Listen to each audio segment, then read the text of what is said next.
छत्तीसगढ़ के सीएम भूपेश बघेल के पिता गिरफ्तार, कोर्ट ने 15 दिनों की न्यायिक हिरासत में भेजा। काबुल में पाकिस्तान के खिलाफ हुआ प्रदर्शन, तालिबान ने भीड़ को हटाने के लिए चलाई गोलियां।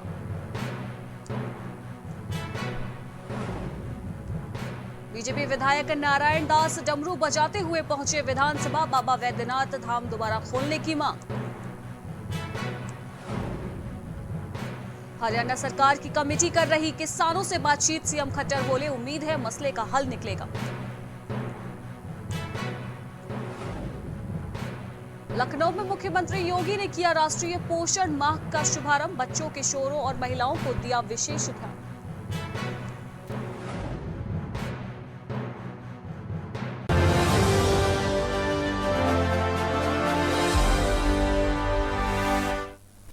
नमस्कार, उत्तर प्रदेश की खबरों में आपका स्वागत है। मैं हूं आपके साथ अनुष्का सिंह। राजधानी लखनऊ में कानून मंत्री ब्रजेश पाठक ने वीवीआईपी गेस्ट हाउस का पर सुलभ शौचालय का उन्होंने लोकार्पण किया। इस दौरान कानून मंत्री ब्रजेश पाठक ने कहा कि विधायक निधि से शहर में कई चीजों का निर्माण कराया गया है। शौचालय के साथ साथ विक्रमादित्य वार्ड में सड़कों का निर्माण और कुछ इलाकों में नालों का निर्माण भी कराया जा रहा है।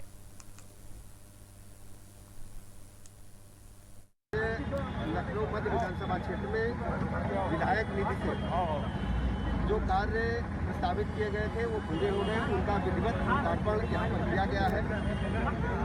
बड़ी मात्रा में सड़कों का, इंटरलॉकिंग रोड्स का, सबमर्सिबल पंप्स का, पानी की टंकी का, इसके अलावा सुलभ शौचालयों का भी निर्माण कराया गया है। जो वीवीआईपी गेस्ट हाउस के सामने सुलभ शौचालय बना है, ये पत्रकार मित्रों की डिमांड पर बना है। एक बार हम लोग यहाँ से निकल रहे थे तो पत्रकार मित्रों ने कहा कि यहाँ पर हम लोग सामान्य दिन में खड़े होकर के इंतजार करते कहीं पर जाने के लिए, तो यहाँ पर कोई ऐसा सुलभ शौचालय नहीं है, तो उनकी डिमांड के लिए बन गया है। आज इसका लोकार्पण किया गया। सर, बसपा प्रबुद्ध वर्ग सम्मेलन कर रही है, बहुजन समाज पार्टी हो या दूसरे दीगर दल हो, उन लोगों ने 5 वर्ष जनता से कोई काम नहीं किया, न जुड़ाव रखा, जबकि भारतीय जनता पार्टी लगातार 5 वर्ष कार्यकर्ताओं के साथ लेकर के जनता के हर सुख दुख में हाजिर रहती है। ये बरसाती मौसम में निकले हुए राजनीतिक दल है, इनका मतलब। मुख्यमंत्री योगी आदित्यनाथ ने लखनऊ में राष्ट्रीय पोषण माह का शुभारंभ किया। इसके तहत इस साल पोषण माह के दौरान पोषण वाटिका की स्थापना के लिए पौधारोपण अभियान के साथ कुपोषित बच्चों पर विशेष ध्यान दिया जाएगा। इस दौरान बच्चों, किशोरी, बालिकाओं और महिलाओं को केंद्रित करते हुए योग सत्रों का आयोजन भी किया जाएगा और पोषण संबंधी प्रचार प्रसार सामग्री व अनुपूरक पुष्टाहार आदि का भी वितरण किया जाएगा। बता दें कि साल 2018 से बच्चों, किशोरों और महिलाओं में पोषण के स्तर में सुधार के उद्देश्य से हर साल सितंबर महीने में राष्ट्रीय पोषण माह मनाया जा रहा है।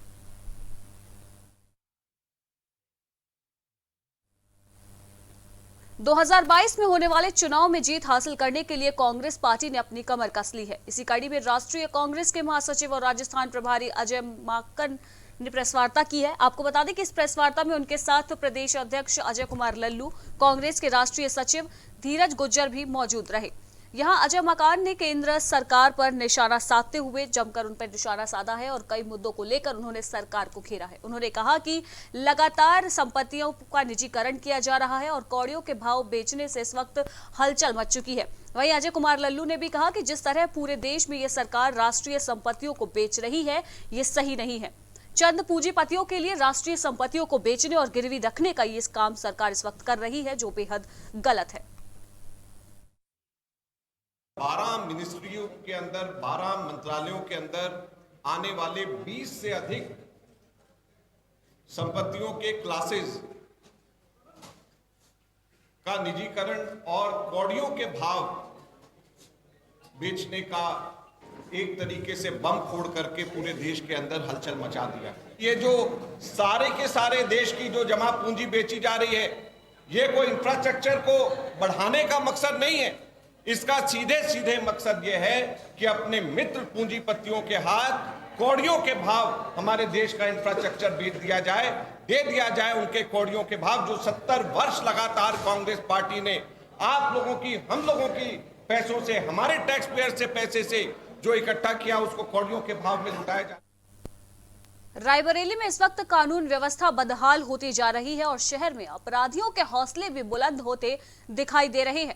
महाराजगंज के ब्लॉक प्रमुख राजकुमार पर जानलेवा हमला हुआ। इस हमले में ब्लॉक प्रमुख गंभीर रूप से घायल हो गए। घायल हालत में उन्हें इलाज के लिए अस्पताल में भर्ती कराया गया। इसी के साथ ब्लॉक प्रमुख पर हुए हमले से इलाके के लोगों में भी इस वक्त हड़कंप मचा हुआ है। महाराजगंज थाना क्षेत्र में ग्राम हस्ती में आज सुबह राजकुमार नाम के एक व्यक्ति जो अपना ट्रैक्टर लेकर जा रहे थे, वहीं पर उनका ट्रैक्टर निकालने को लेकर कुछ व्यक्तियों से विवाद हुआ। इस संबंध में 2 लोगों को तत्काल पुलिस ने पहुंच के हिरासत में भी लिया है और इसमें अभी तक तहरीर नहीं प्राप्त हुई है। जैसे ही तहरीर प्राप्त होगी उससे आवश्यक वैधानिक। रायबरेली में बेसिक शिक्षा विभाग के बाबू ने एक शिक्षिका के साथ अभद्र भाषा का प्रयोग किया। विभाग के बाबू ने शिक्षिका को भद्दी भद्दी गालियां दी।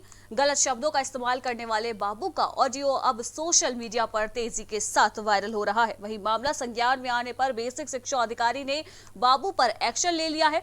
बता दें कि बाबू की तैनाती बछरावा थाना क्षेत्र में आउटसोर्सिंग के माध्यम से की गई थी।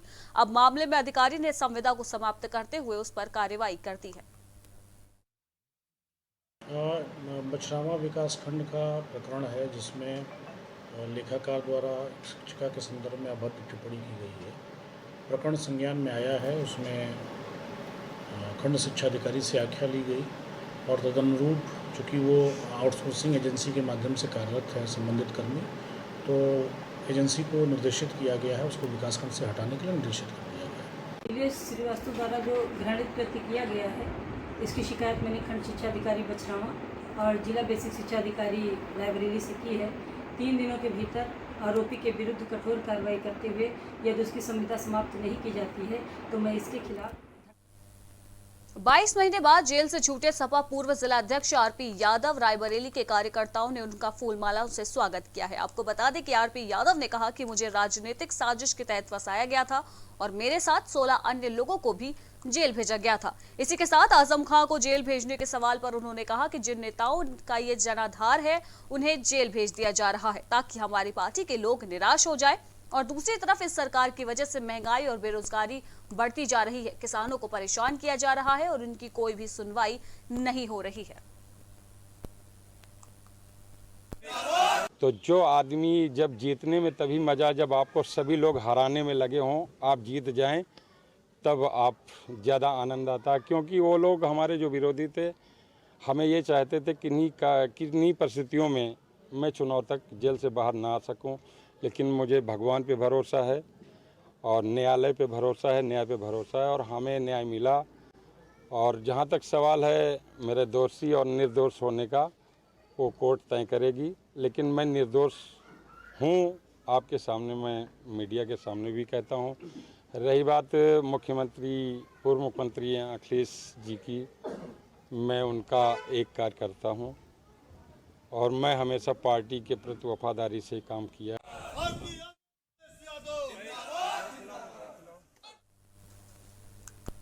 वहीं आजमगढ़ जनपद में साफ सफाई और बेसिक शिक्षा की पोल उस वक्त खुल गई जब प्रमुख सचिव समाज कल्याण आजमगढ़ के नोडल अधिकारी के रविंद्र नायक शहर के एक प्राथमिक विद्यालय पहुंचे।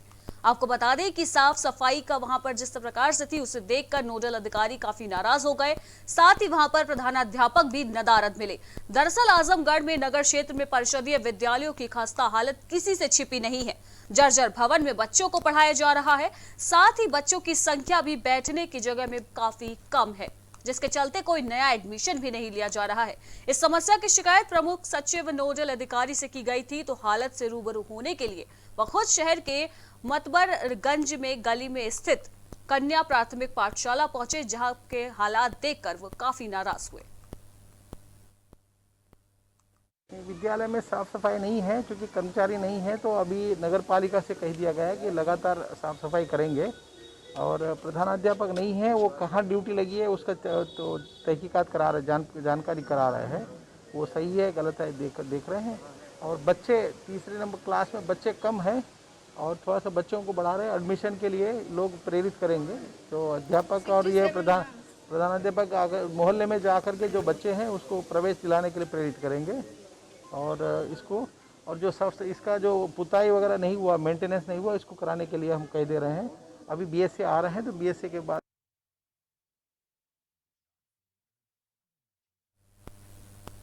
फतेहपुर जनपद के औंग थाना क्षेत्र के कीचकपुर गढ़ी गांव के समीप एक महिला हादसे का शिकार हो गई। बताया जा रहा है कि एक टूरिस्ट बस प्रयागराज से कानपुर की तरफ जा रही थी, तभी बस औंग थाना क्षेत्र के कीचकपुर गढ़ी गांव के समीप खड़ी हो गई और सभी यात्री गाड़ी से बाहर आने लगे।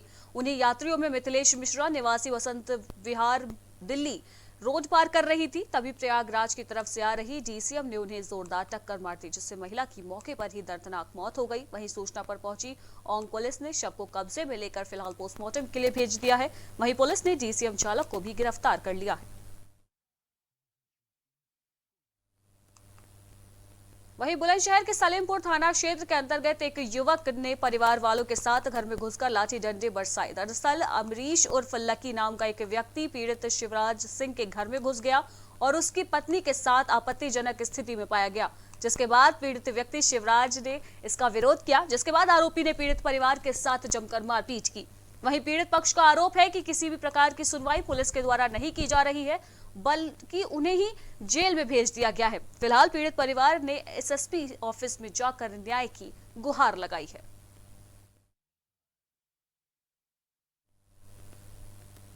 वहीं बुलंदशहर में बाल सुधार गृह में एक बाल बंदी की संदिग्ध परिस्थितियों में मौत हो गई। मृतक बाल बंदी के परिजनों ने बंदी गृह प्रशासन पर 3rd डिग्री देने का आरोप लगाया है, जिसके बाद से इलाके में सनसनी फैल गई है। हालांकि प्रशासन ने सभी आरोपों को नकारते हुए बाल बंदी की मौत को सुसाइड करार दिया है।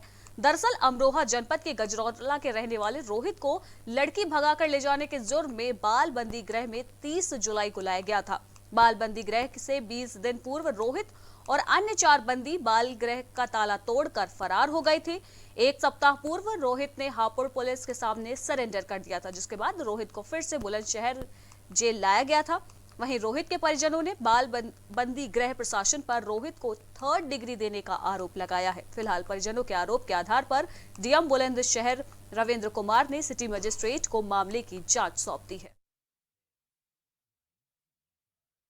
ने बताया था कि पापा मुझे यहाँ से निकाल लो, और पापा मुझे निकाल लो वरना जान से मार देंगे, मुझे बहुत मार देंगे। अच्छा, इसमें तो मैं लोग वो कह रहे जो स्टाफ खड़ा था, बोले कौन मारता, तो ये पता कौन मारता, बोले पापा ये स्टाफ बैठा ना सारा, ये सब मिले हुए, पता क्या कहते हैं, ये लड़कों से बाद में जावे रोहित के जरा बेकार खबर लिया, आज शिकायत कर रहा था बहुत अपने मम्मी पापा से, जो भी आया था मिलने। ठीक है, बहुत अच्छी ज़्यादा शिकायत वो करना इसकी, ठीक है। तो मुझे अंदर जाकर मारते बहुत, अगर मैं शिकायत करता हूँ तो मारते, ना करता हूँ तो कोई बात नहीं।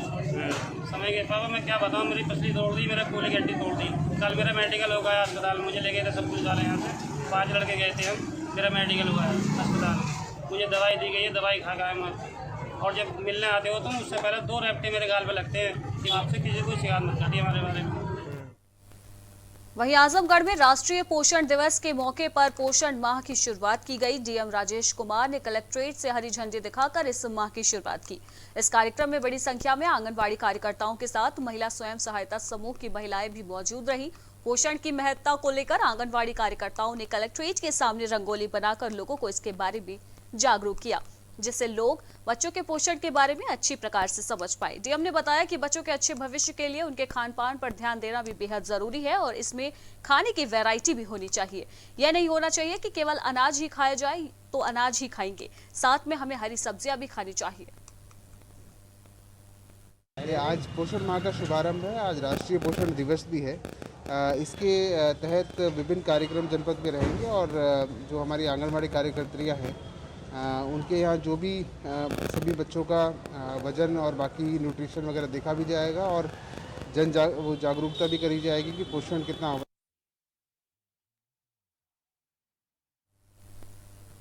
वहीं बुलंदशहर में पुलिस को बड़ी सफलता हाथ लगी है, जहां मुठभेड़ के दौरान पुलिस ने एक गिरोह के 6 शातिर लुटेरों को गिरफ्तार कर लिया। पुलिस ने बताया कि अभियुक्त चोरी के सामान को बेचने वाले थे।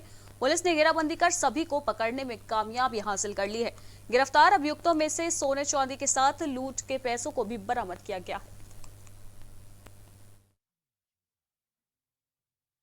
बहुत शातिर गैंग जिसका पूर्व से कोई इस तरह का आपराधिक इतिहास ज्ञात नहीं था, वो उसके 6 सदस्य गिरफ्तार किए गए हैं और इनके कब्जे से 2 दर्जन से अधिक जनपद में पिछले 2 सालों में हुई चोरी की ऐसी घटनाएं जो अब तक वर्कआउट नहीं हो पाई थी, एक लूट की घटना, कई चेन स्नेचिंग की घटनाओं का अनावरण। और इसी के साथ उत्तर प्रदेश की खबरों में फिलहाल इतना ही। देश दुनिया की बाकी की तमाम खबरों के लिए आप बने रहिए प्राइम टीवी के साथ। नमस्कार।